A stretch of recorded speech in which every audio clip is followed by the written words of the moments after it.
Sinibak sa pwesto ang isang tauhan ng customs matapos mapabalitang tinugis niya at binaril ang dalawang estudyanteng nakasagin ng kanyang sasakyan. Bagaman napalaya na sa kasong inihain ng mga estudyante, hindi naman siya lusot sa kasong administratibo at lifestyle check. Ang customs clerk kasi, sports car ang minamaneho. Nakatutok si Emil Sumangi.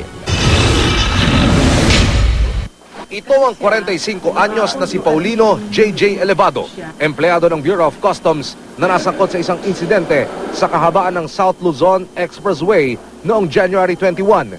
Minor traffic incident na nauwi sa barilan.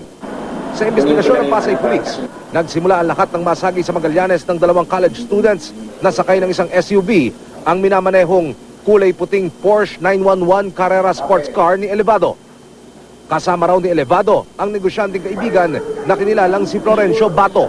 Hindi namin papangalanan ang mga estudyanteng nagrereklamo dahil na rin sa kahilingan ng kanilang pamilya. Nung pagkababa ng driver ay instead na makipag-usap sa kanila, pinagsusuntok na lang daw sila. At itong isa doon sa mga kasamahan ni Mr. Paulino ay humugot daw ng baril. Kaya natakot naman ang ginawa nila ay sumakay sila doon sa Innova at dumaretso sila hanggang Marriott Hotel. Na nagkaroon naman ng habulan.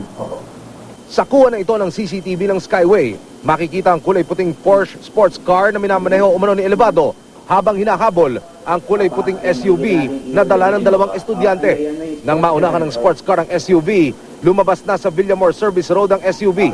Ang sports car tumigil, umatras, saka hinabol muli ang SUV na palabas ng expressway. Ayon sa pulis, ilang beses daw pinutukan ni na Elevado at Bato ang dalawang estudyante hanggang abutan sa isang hotel malapit sa NAIA Terminal 3. Dito na raw nakahingi na sa klolo ang mga estudyante at naaresto ng pulisya sina Elevado at Bato. Isang caliber 40 pistol ang nakuha mula kay Elevado.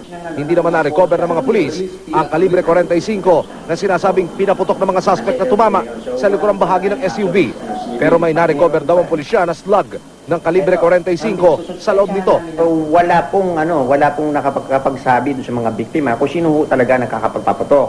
Nonetheless po, ito naman po nakuna ng CCTV ng Marriott Hotel. Nakulong ng 2 araw dahil sa mga reklamong attempted murder at physical injury sina Elevado at Bato.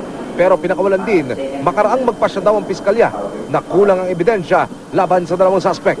Nang pumutok sa media ang kasong ito, sinabak na si Elevado bilang clerk na naka-assign sa Formal Entry Division ng Port of Manila at inilagay na siya sa floating status. Pinag-report din siya kaninang umaga sa tanggapan ni Customs Commissioner Rufy Biazon pero hindi ito sumipot. Hindi na rin matawagan ni Biazon ang kanyang cellphone.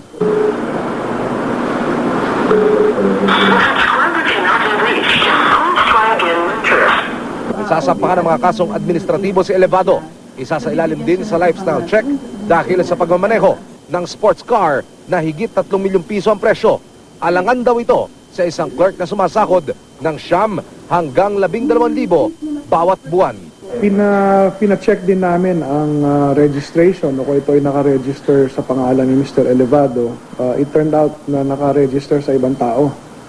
So, as far as yung ownership is concerned, syempre, ang unang mabasihan yung rehistro.